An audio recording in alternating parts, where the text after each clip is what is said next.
Ushbu film O'zbekiston Respublikasi Vazirlar Mahkamasi huzuridagi Din ishlari bo'yicha qo'mitasining 2684-sonli tavsiya xati asosida tayyorlandi.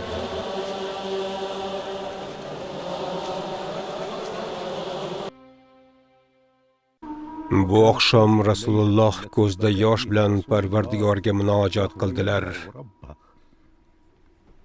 Yo Allohim, men senga o'zimning ojizligim, notavonligim, muhtojligim ila munojat qilmoqdaman. Men odamlar oldida ojiz va notavon bo'lib qoldim. Ey rahimlilar rahimlisi, sen ojizlarning Parvardigorisan. Mening Robbimsan, faqat sendangina najot so'rayman. Sen meni kimlarga havola qilmoqdasan? Olisdagi g'ofillargami yoxud taqdirimni g'animlarga topshirasanmi? Agar sen mendan norozi bo'lmasang, men bularga e'tibor bermayman. Agar sen mendan norozi bo'lmasang, bularning hech biriga e'tibor bermayman. Ey Abbos, sen meni shuning uchun bu yerga chaqirdingmi? O'zingni bos Abu Lahab. Alloh haqi u Allohning rasulidir. U va uning tarafdorlarini tinch qo'y. Sening qalbing Allohga yuzlanmaydiganga o'xshaydi. Nahotki senda qondoshlik tuyg'usi bo'lmasa, axir Muhammad akaning o'g'li-ku. Quloq sol Abbos. Lot va Uzzo haqqi qasam ichaman. Men unga hech qachon ishonmayman. Bu odam chindan ham biz va oilalarimiz o'rtasida adovat urug'ini sochayotir. Xuddi men va boshqa arablar, Hoshimiylar va uning barcha urug'larini yo'qotishga kirishgandek. Men va boshqa arablar esa uni ardoqlaymiz. Unda har kuni payg'ambarlik nishonalari paydo bo'lyapti. U har kuni odamlarga Alloh vahiy qilgan narsalarni bayon etadi. Abu Talib o'lgan bo'lsa-da, Hoshimiylar tirik va ular hech qachon Muhammadni sizlarga berib qo'ymaydi. U seni ham afsulladimi? Ha, Ka'ba ilohi haqqi qasam ichaman. Abbos aqldan ozibdi. Abbos aqldan ozibdi. O Hazrat qavmi, sizlarga Suvayd ibn Homid Bo'oz urushida halok bo'lgunga qadar Hoshimiylar qavmidan chiqadigan Muhammad ismli payg'ambar va uning karomatlari haqida aytgandi. Suvayd unga iymon keltirdi, unga ergashdi, chunki u Luqmonning izdoshlaridan edi. Men uning Muhammadning aytganlari, men bilganlarimdan yaxshiroqdir deganini eshitganman. qarang kim kelyapti.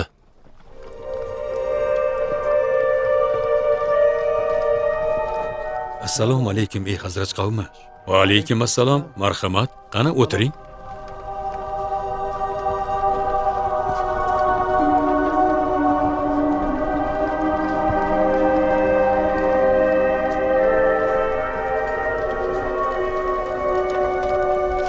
Men Zayd ibn Xorisman. Bu esa mening qarindoshim, sohibim Muhammad ibn Abdulloh Abdul Muttalib. Hoshimiylardan chiqqan payg'ambar. U sizdan o'tirishni va gaplashib olishni so'rayapti. Marhamat. Bu zotga ehtiromimiz cheksiz. Xush kelibsiz yo Muhammad. Siz Abdul Muttalib va singlimning avlodidansiz. Biz sizni birodarlaringizmiz, yaratganga qasamki, siz arablarning iftixorisiz. Payg'ambar sollallohu alayhi va sallam meni Alloh odamlarni haq dinga da'vat etish uchun, yagona va qudratli zotga itoat etishingiz uchun elchi qilib yubordi deyaptilar. Alloh qaytargan ishlardan sizlar ham qaytinglar va u buyurgan ishlarni ado etinglar. Alloh menga insonlarni ochiqchasiga islomga da'vat qilishni va uning hukmlarini yetkazishni amr etdi. Parvardigor haqki, yo Muhammad, Yahudilar anchadan beri yangi payg'ambar keladigan vaqt bo'lganini aytishyapti. Ammo u paydo bo'lishi bilan xuddi Hud va Solihni o'ldirishganidek, uni ham o'ldirishar ekan. Ey odamlar, qasam ichamanki, bu zot o'sha Yahudilar o'ldiramiz deb tahdid qilgan payg'ambarning o'zi. Alloh sizni yomonlarning qasdidan asrasin. Siz bizni nimaga da'vat etasiz, yo Muhammad? Ul zot Allohdan boshqa iloh yo'qligiga va Muhammad uning rasuli ekaniga shahodat keltirishingizni so'rayaptilar. Allohdan o'zga iloh yo'qligiga guvohlik beraman. Allohdan o'zga iloh yo'qligiga guvohlik beraman. Va Muhammad Allohning elchisi ekanligiga guvohlik beraman. Va Muhammad Allohning elchisi ekanligiga guvohlik beraman.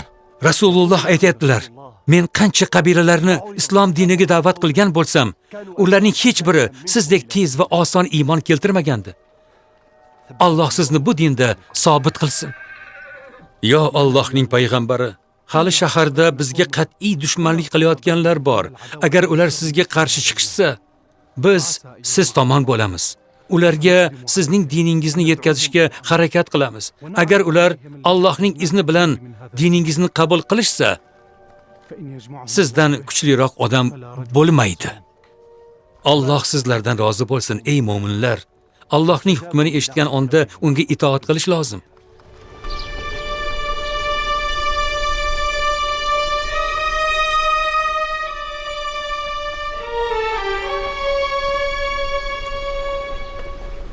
Nima bo'ldi, Asad? Ko'rinishing jiddiy. Biror gap bo'ldimi? Ahvol juda jiddiy Uboda. Qaniki, o'tir, gaplashib olamiz. Kel, o'tir. Gapir, Ezroran o'g'li. Biz Makka yo'lida Allohning elchisi Muhammadni ko'rib qoldik. Ha, u Allohning elchisi. Men unga va u keltirayotgan dalillarga iymon keltirdim. Ha, u Allohning haqiqiy elchisi ekan. Allohdan boshqa iloh yo'q va Muhammad uning elchisi ekaniga shahodat keltirdim. Nimalar deyapsan? Ey Asad, u sizlarni nimalarga da'vat etyapti? Yagona Allohga iymon keltirishga, sanamlarga sig'inishni to'xtatishga, harom ishlardan saqlanishga buyurmoqda. U bizni yuksak axloqqa chorlamoqda. Yaratgan haqqi. Uboda, bu ikki dunyoda ham eng buyuk dindir. Biz sig'inib kelgan sanam Manot esa dengiz qirg'og'idagi toshdan o'zga narsa emas. Undan na foyda bor, na ziyon. Ibn Tiya esingdami? U o'limi oldidan yahudiylarning yangi payg'ambar kelishidan ogoh etgandi. Shoshil Uboda, Allohga qasamki bu haq din. Yagona Allohga itoat qilsang najot topasan. Bu menga to'g'ri kelsa kerak. Iymon keltir. Nimani kutyapsan? Nima deyishim kerak? Ashhadu alla ilaha illalloh de. Ashhadu an la ilaha illalloh Va ashhadu anna Muhammadan abduhu va rasuluhu. va ashhadu anna Muhammadan abduhu va rasuluhu. Hazraj qavmi odamlari Madinaga qaytib kelishganda boshqalarga Rasululloh haqida aytib berdilar va ularni islomga da'vat etdilar. Ansorlarning har bir uyida Alloh va rasulining nomi zikr etila boshladi. Kelgusi yili Yasriblik musulmonlarning As'ad ibn Zaror va Uboda ibn Somit boshchiligidagi 12 kishilik hay'ati Rasululloh sallallohu alayhi va sallam bilan uchrashdi. Ular islomni qabul qilgandan keyin ilk bay'atni Rasulullohga berdilar. Tashrifingizdan bag'oyat shodmiz, yo Rasululloh. Biz sizni Madinadagi vaziyat ila xursand qilmoqchimiz. Bu yerda Allohning nomi zikr etilmagan va islom kirib bormagan biror uy qolmadi. Rasululloh sallallohu alayhi va sallam aytibdilar: Alloh sizlardan rozi bo'lsin va sizni bu dinda sobit qadam qilsin. Yo Rasululloh, biz sizni ko'rmasdan iymon keltirdik va Allohning elchisi ekanligingizga guvohlik berdik. Sizga bay'at qilgani keldik. Rasululloh sallallohu alayhi va sallam unga bay'at qilishingizni va sanamlarga sig'inmasligingizni so'ramoqdalar. Shuningdek, o'g'irlikdan, zinokorlikdan, nohaq qon to'kishdan, o'z farzandlaringizni o'ldirishdan qaytaradilar. Benikoh tug'ilgan bolalaringizni qonuniy deb bilmasligingizni so'rayaptilar. Ezgu amallarni bajo keltiring va Allohning jannatiga dohil bo'ling. Agar siz bu qasamingizni buzsangiz, Yaratganning o'zi sizlarga kifoya qilur. Shartlaringizni qabul qilamiz, yo Rasululloh. Sizga bay'at qilamiz. Bizga qo'lingizni bering. Rasululloh sallallohu alayhi va sallam ularga Qur'onni o'rgatish va islom arkonlari bilan tanishtirish uchun Mus'ab ibn Numayrni jo'natdilar. بك بشر الله السماء فزينا وتضوعت مسكا بك الغبراء وبدا محياك الذي قسمته حق وغرته هدى وحياة حق وغرته هدى وحياة. Madinada Mus'abni Qur'on hofizi deb bilishardi. U As'ad bilan Zirorning uyida yashar va namozda imomlik qilardi. Musulmonlar ilk bor Mus'abning ortidan Bayot qabilasiga qarashli toshloqdan iborat Xazmal Bayt degan joyda namoz o'qidilar. بك يا ابن عبد الله قامت سمحة بالحق من ملل الهدى غراء وصبغة الفرقان نفحة قدسه والسين من سوراته والراء والسين من سوراته والراء Muhammad haqidagi yangi hikoyani eshitdingizmi? Yo'q, Abul Valid. Qani aytchi?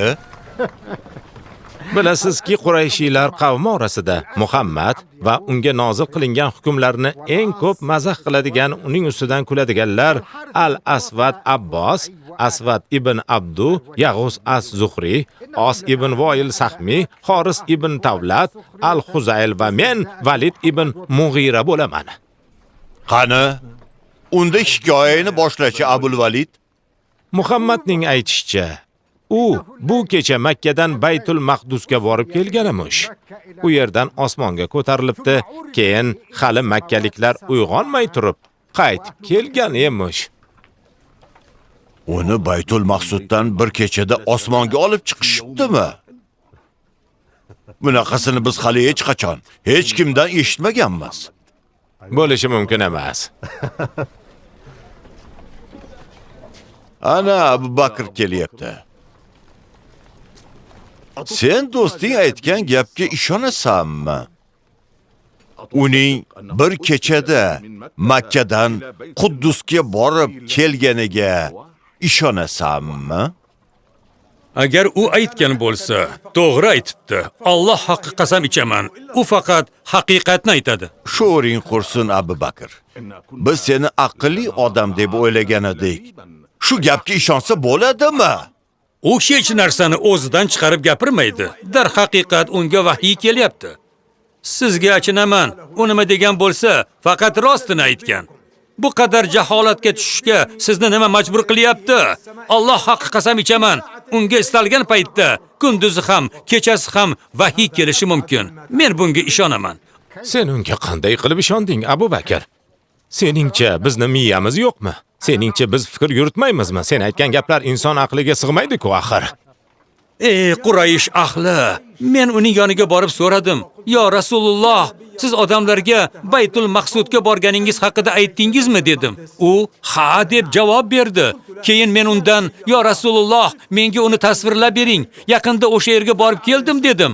U menga Baytul Maqsudni ko'rib turgandek tasvirlab berdi. "Siz haqsiz" deb xitob qildim. "Siz Allohning rasulisiz" dedim. Shuning uchun ham payg'ambar seni Abu Bakr Siddiq, ya'ni rostgo'y degan ekanda. Ey Ummu Abdonning o'g'li, agar bas qilmasang, seni hali ko'z ko'rib quloq eshitmagan azoblarga giriftor qilaman. Allohga qasamki, men uning yo'lidagi mashaqqatlardan qaytmayman. O'lib, qayta tirilsam ham shu yo'lni tanladimmi, oxirigacha shu yo'ldan boraman. Aytchi, unga ishonmaganlar nima bo'ladi? Alloh ular haqida Qur'onda shunday marhamat qilgan.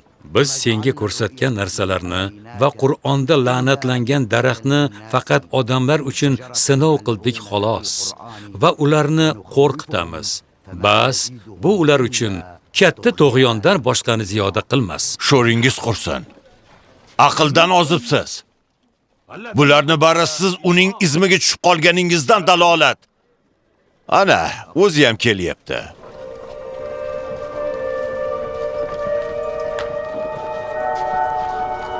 Assalomu alaykum birodar.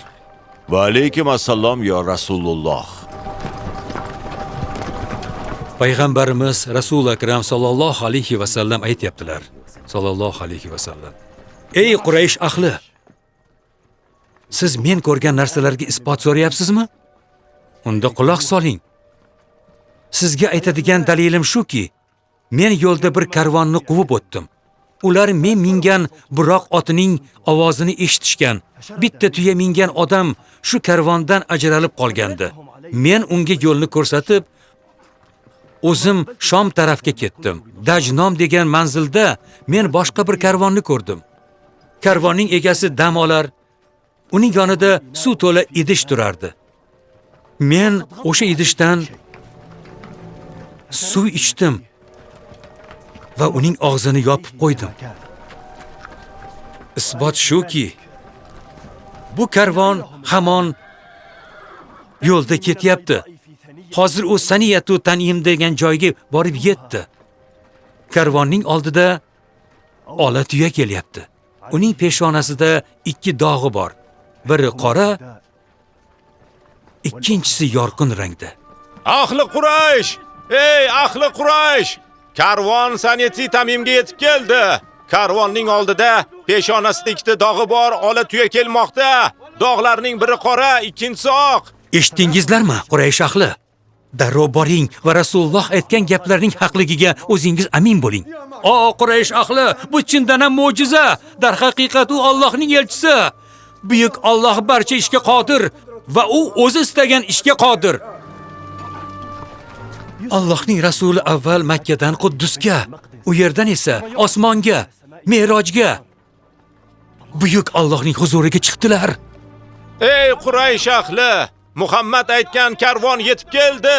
Allohga qasamki, ular ham Muhammad aytgan gapni qaytarishdi. Bitta harfda ham adashmadi. Eshitdingizmi, ey Quraysh ahli? Shundan keyin ham ishonmaysizmi? Yo qalblaringiz muhrlanib qo'yilganmi? Quloqlaringiz bitganmi? Bizni tinch qo'y Umar.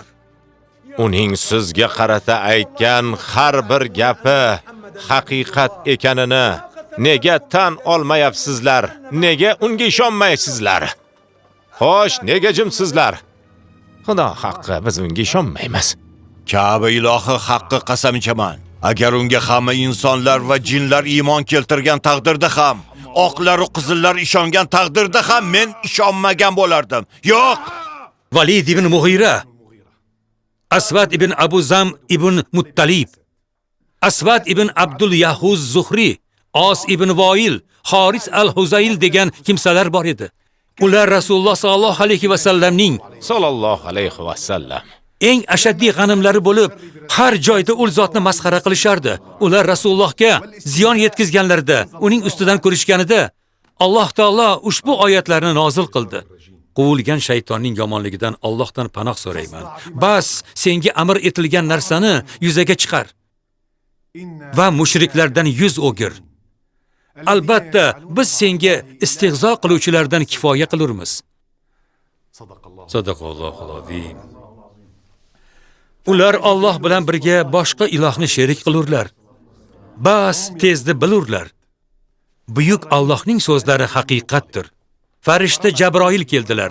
Ular birga Ka'bani tavof qildilar. Ularning yonlaridan Asval ibn Muttalib o'tayotganda Rasululloh uning yuziga bitta yashil yaproqni otdilar. U o'sha zahoti ko'r bo'ldi. Uning izidan Valid ibn Mughira keldi. Shunda Rasululloh uning tovonidagi eski yarasiga barmoqlari ila ishora qildilar. O'sha zahoti yara ochilib ketdi va u halok bo'ldi. Keyin u zotning yonlariga Os ibn Voil keldi.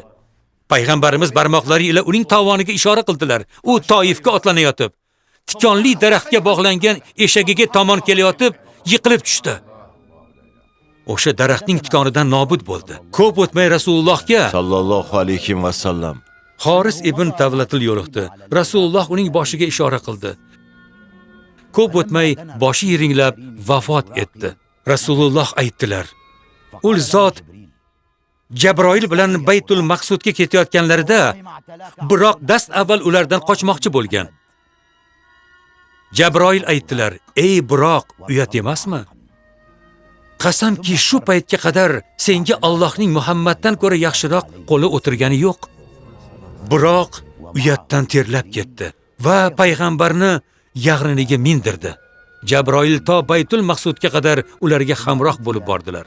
Quddusda Rasululloh Ibrohim, Musa alayhisalomlar va boshqa payg'ambarlarni ko'rdilar.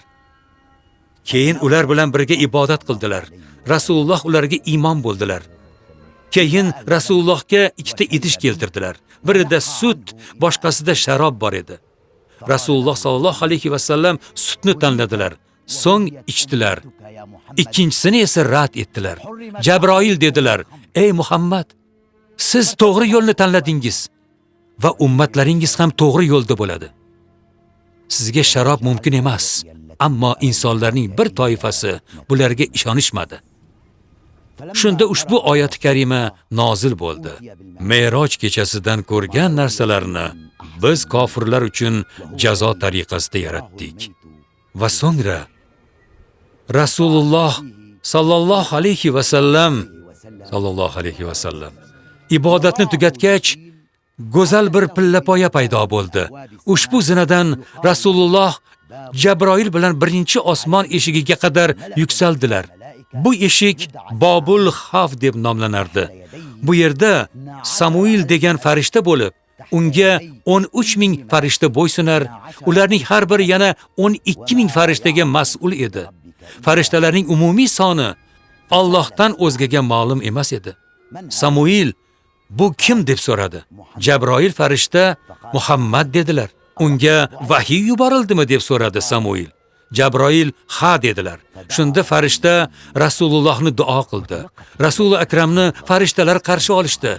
Ular bundan benihoya shod edilar. Ular kelganingiz juda yaxshi bo'ldi, xush kelibsiz deyshar, xursandchilik qilishardi. Faqat bitta farishta xomush edi.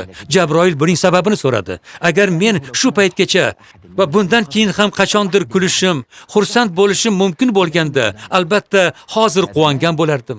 Men hech qachon kulmayman. Men do'zax qo'riqchisi Molikman dedi. Rasululloh Jabroilga qarab, unga ayt, u menga do'zaxni ko'rsatsin dedilar.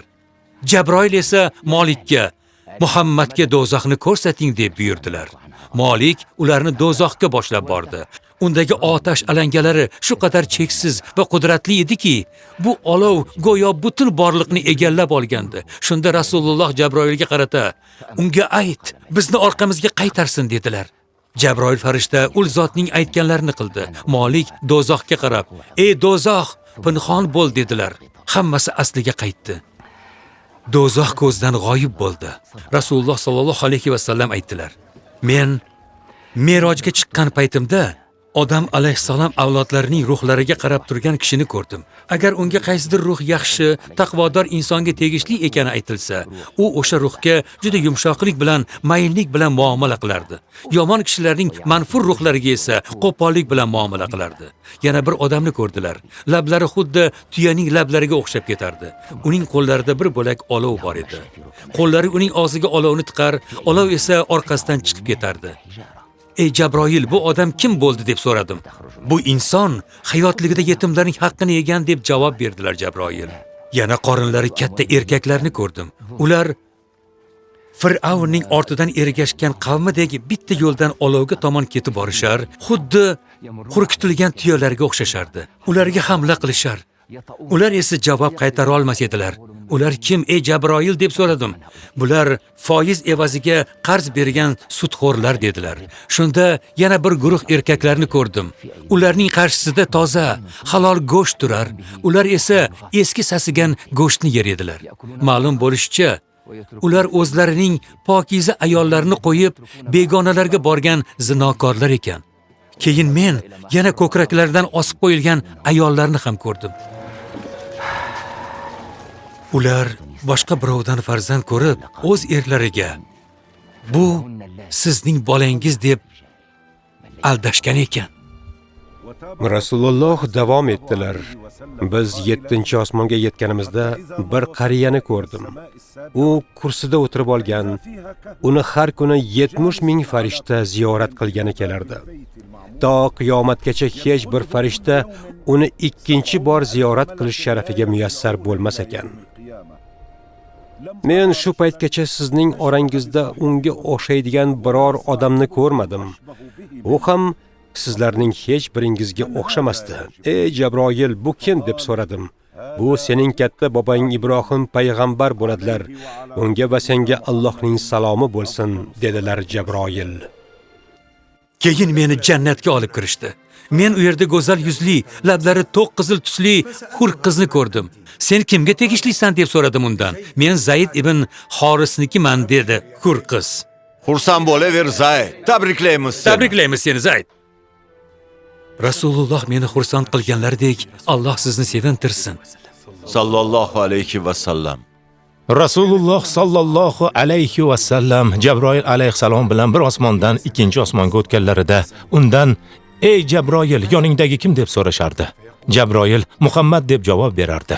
Ular navbatdagi savolni berishardi. Unga da'vat yetib bordimi deb so'rashardi. Undan: "Ha" der edi Jabroil alayhisalom. Farishtalar sevinib, "Xush kelibsiz ya Allohning rasuli" deya olqishlashardi. Shu tariqa 7-qavatgacha chiqib bordilar. Shundan so'ng Alloh o'zining rasuli va uning ummatlariga 50 mahal namoz o'qishni farz qildi.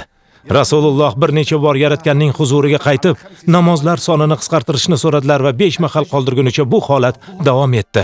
Bomdod, peshin, asr, shom, xufton. Oramizdan kim bu namozlarni sidqidildan yaratganning qabul qilishiga ishonib ado etsa, 50 martalik namozning savobini oladi. Sallallohu alayhi va sallam.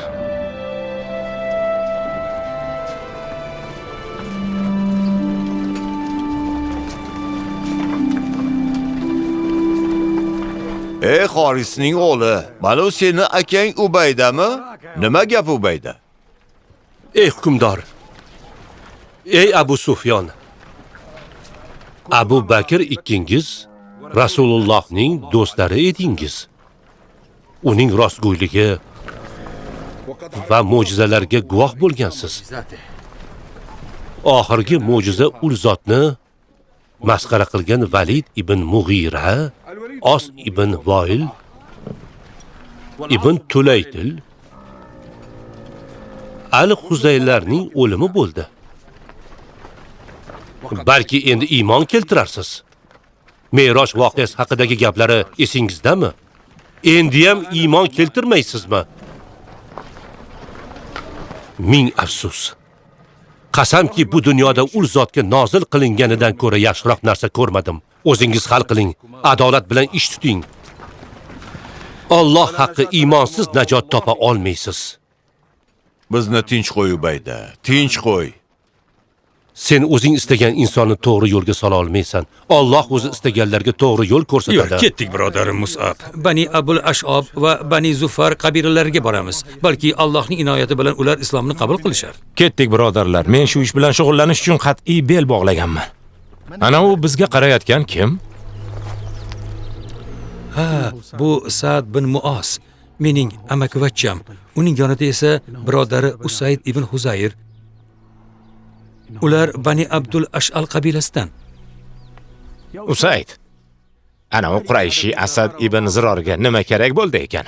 Ular uy-mo'y yurib bizni faqirlar bilan gaplashib chiqishyapti. Bor, ularni haydab yubor. Bizni uylarimizga kirib yurmasin tag'in. Agar qarindoshim bo'lmaganida o'zim haydab solardim, lekin u mening ammavachcham, menga noqulay. Ha, to'g'ri Sa'd. To'g'ri. Mus'ab, ana Usayd ibn Huzal biz tomonga kelyapti. Sa'd ibn Mu'oz ham u bilan birga. Ular chindan ham Bani Ash'alning kattalaridan. Ular sanamlarga sig'inishadi, ularga dinimiz haqida gapirib ber.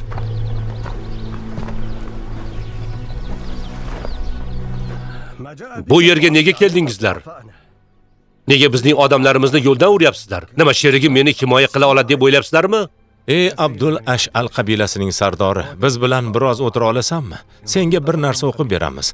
Agar yoqsa qabul qilasan, yoqmasa voz kechasan. Yaxshi.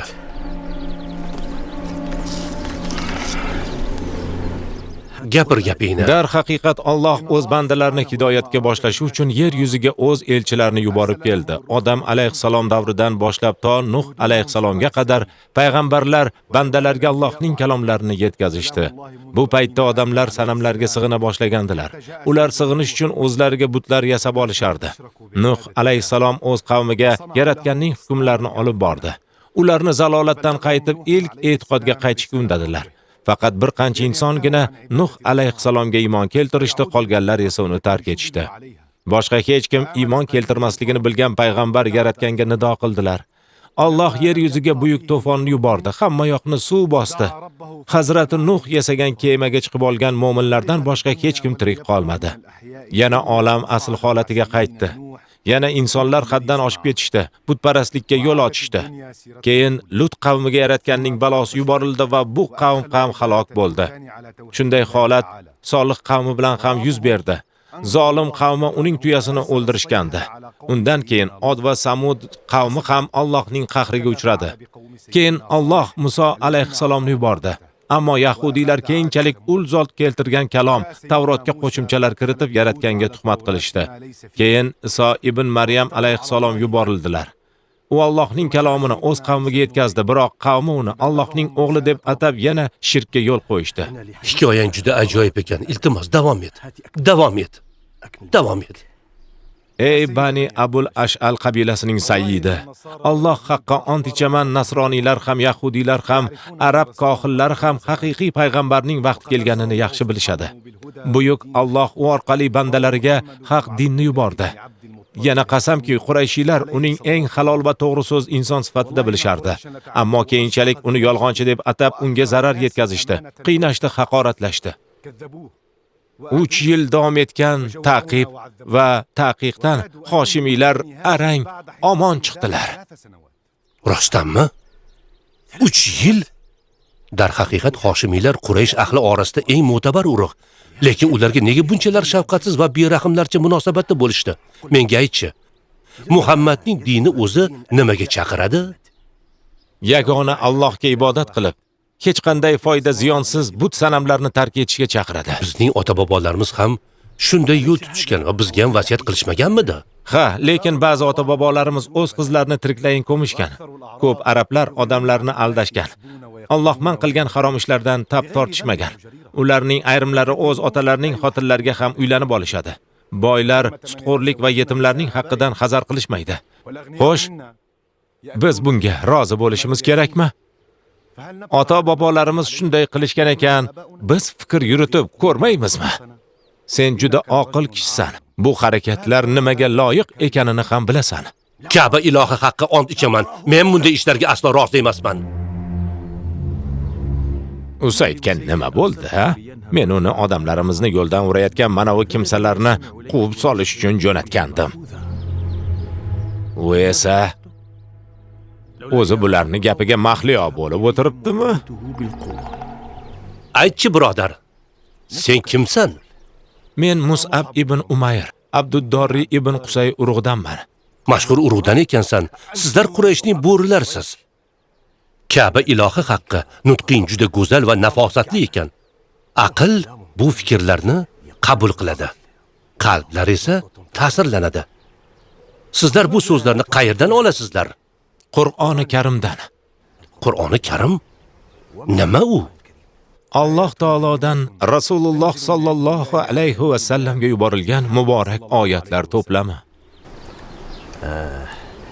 Menga biror narsa o'qib bera olasanmi? Albatta. Unda tezroq bo'l. Alloh sendan rozi bo'lsin. Mehribon va rahimli Allohning nomiga boshlayman. Hamim. Bu Rahman va Rahim tomonidan nozil qilingan. Biladigan qavmlar uchun oyatlari mufassal bayon qilingan kitobdir. Xushxabar berguvchi va ogohlantirguvchi bo'lgan holidadir. Bas ko'plari undan yuz o'girdilar. Endi ular eshitmaslar. Ular qalblarimiz sen da'vat qilayotgan narsadan g'iloflardadir. Quloqlarimizda og'irlik bor.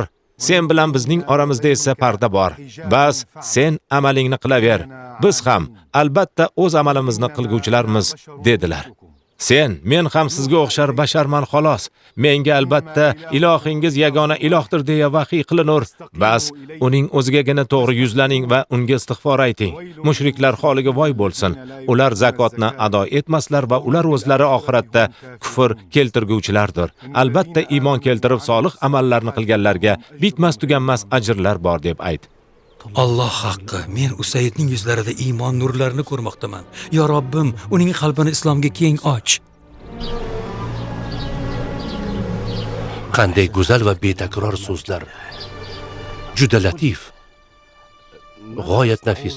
Ushbu dinni qabul qilish uchun nima qilish kerak? Ayting. Tahorat olish, kiyimlarni pok tutish, keyin o'z iymoni haqida shahodat keltirish va namoz o'qishni boshlash kerak. Qanday shahodat keltiraman? Ashhadu an la ilaha illalloh Ashhadu an la ilaha illalloh va ashhadu anna Muhammadan abduhu va rasuluhu. Va ashhadu anna Muhammadan abduhu va rasuluhu. Biz sening iymon keltirganingdan baxtiyormiz. Sen haq yo'lni tanlading. Menga namoz o'qishni o'rgatasizlarmi? Ketdik, birodarlar.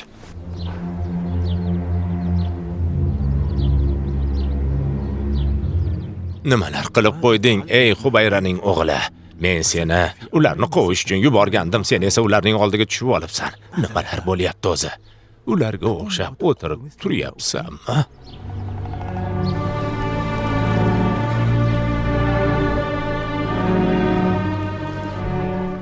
Qalbim shu qadar osuda va sokinki, Bu iymon halovati, birodar. Bu islom, Usayd. ha, Allohga qasamki, men Rasulullohni ko'rishni shu qadar istayapmanki, Sallallohu alayhi va sallam. sallallohu alayhi va sallam. Alloh xohlasa, ul zotni albatta ko'rasan. Alloh to ajalimga qadar Rasululloh bilan ko'rishish baxtini nasib etsin. Birodarim Usayd, biz bu yil haj qilgani Makkaga boramiz. Bizning oramizda albatta Madinalik birodarlarimiz ham bo'ladi. Men albatta boraman. O'zing bizga boshchilik qilasan. Biz Rasulullohning huzurlariga boramiz. Sen ham ul zot bilan ko'rishasan, suhbatlardan bahramand bo'lib bay'at qilasan. Men o'sha onlarni sabrsizlik bilan kutyapman. Birodarlar, menga quloq soling. Shunday bir inson bor. Agar u islomni qabul qilsa, butun qavmi unga ergashadi. Hozir uni sizlarga yuboraman. Kim u, ey Usayd? Sa'd ibn Muoz, Abul Ash'al qabilasining sardori. Hozir uni yoniga boraman. Kutib turinglar.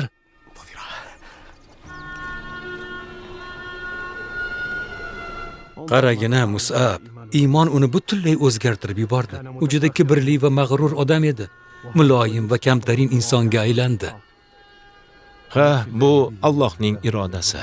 U bir lahzada bandasining qalbidagi kibr va havoni haydab, samimiy mo'minga aylantirdi. Alhamdulillah. Alhamdulillah.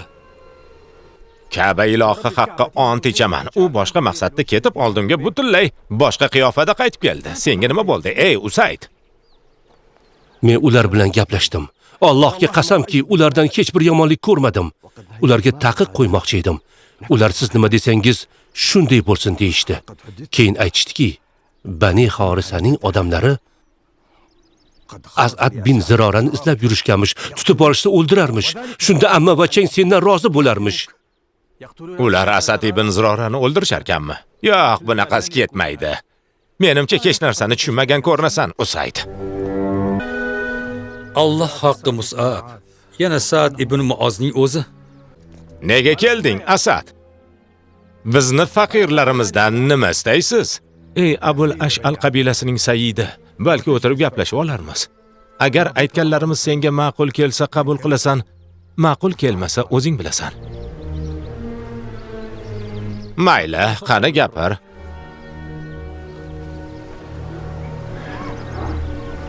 Nima gaping bor? Gapir.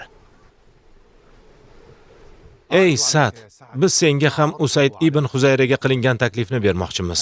Butun olamlar Parvardigoriga Rasululloh sallallohu alayhi va sallam keltirgan haq dinga iymon keltirishingni istaymiz. Butlarga sig'inishni bas qil, haq yo'lni tanla. Dindagi birodarlarimiz safidan joy ol. Islomdan avval ham, islomga kirgandan keyin ham bizning sayyidimiz bo'lib qol. Bizdan jahling chiqqaniga qaramay yuzingda islom nurini ko'rib turibman. Islom? Nima u islom? Allohdan boshqa iloh yo'qligiga va Muhammad uning elchisi ekaniga guvohlik berish. Alloh uni haq din bilan yuborgan. U bizga keltirgan Qur'on yer yuzini o'z nuri bilan yoritmoqda. Qur'ondan biron nima o'qib bera olasanmi?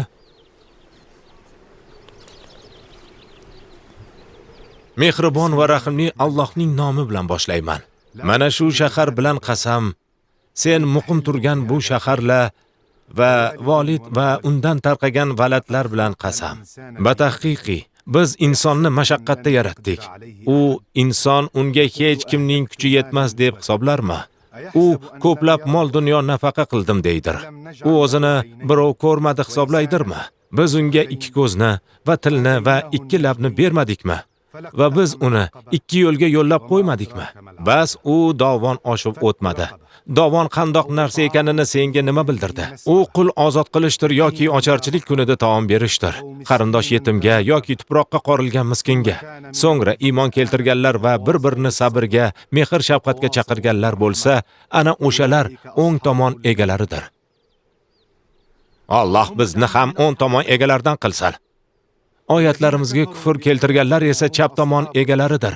Ularni chiqib bo'lmaydigan o't olov o'rab olgandir. Sadaqallohul azim. Ya Alloh, bunday bandalaring qatorida bo'lib qolishdan o'zing asra. Allohga qasamki, bu butun dunyo tan olgan payg'ambar Rasululloh sallallohu alayhi va sallam tomonidan insoniyatga taqdim etilgan haq dindir. Sa'd, shu paytga qadar meni hech narsa sening iymon keltirishing qadar xursand qila olmagan. Inshaalloh sen bu bilan ikki dunyoda ham najot topasan va Allohning buyuk marhamatiga erishasan. Ortingdan ergashgan qabiladoshlaring ham shu martabaga erishadilar. Alloh haqqi, men hech qachon bunday go'zal so'zlarni eshitmaganman. Eshitmaysan ham, ey Sa'd. Zotan bu Allohning kalomidir. Ayting, men nima qilishim kerak? Xuddi Usayd singari tahorat olasan, kiyimlaringni poklaysan, keyin Allohdan boshqa iloh yo'qligiga, Muhammad uning elchisi ekaniga shahodat keltirasan. Shunda sen haq dindagi birodarlarimiz safiga kirasan. Usayd shu ishni qildimi? Ha, Alloh haqqi. U iymon keltirib, biz bilan namoz ham o'qidi. Allohga qasam bo'lsin, men ham bilganimdan bir onim ham bekor o'tmasdan darhol iymon keltiraman. Men musulmon bo'laman. Musulmonlar sendan juda xursand bo'lishadi, Sa'd. Sa'd nima qilyapti? Allohim Sa'dni to'g'ri yo'lga boshla. Allohim Sa'dni to'g'ri yo'lga boshla. Ey Avs va Xazraj ahli, unga tilaganimni sizga ham tilayman.